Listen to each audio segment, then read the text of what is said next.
Anem a llegir una declaració institucional que se'ns ha fet arribar, ja que anem bé de temps, la llegirem perquè és un tema important, que ahir la diputada Llum Quiñonero va parlar de memòria històrica, que resulta d'això un fet important a casa nostra.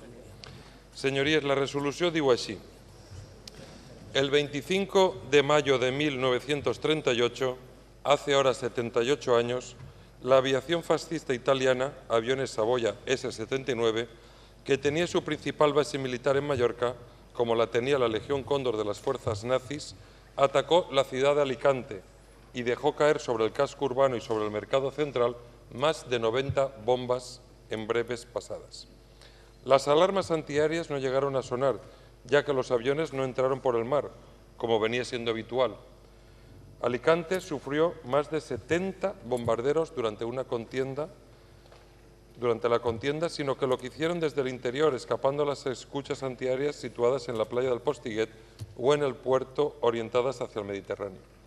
El balance de víctimas mortales se sitúa en 393 fallecidos, según las propias autoridades franquistas, y consta en la documentación del Archivo Municipal.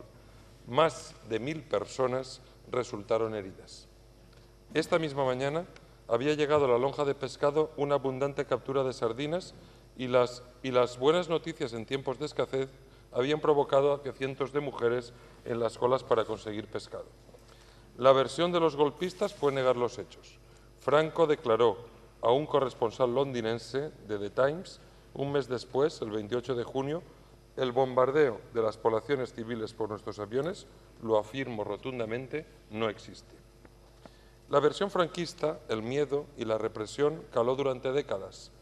Hasta hace escasos años, el bombardeo del 25 de mayo ha permanecido en la ignorancia, en el olvido de la población, consecuencia del clima de miedo y represión impuesto por la dictadura franquista y por la ausencia o falta de aplicación de una memoria democrática. Estas Cortes conmemoran con emoción y con dolor el aniversario de aquel bombardeo, un más de los que sufrió el territorio valenciano por ser fiel a la defensa de la legalidad del gobierno republicano.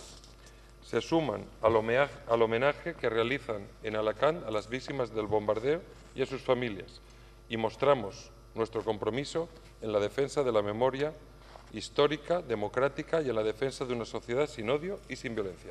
Palau d'Esborja, 25 de maig de 2020.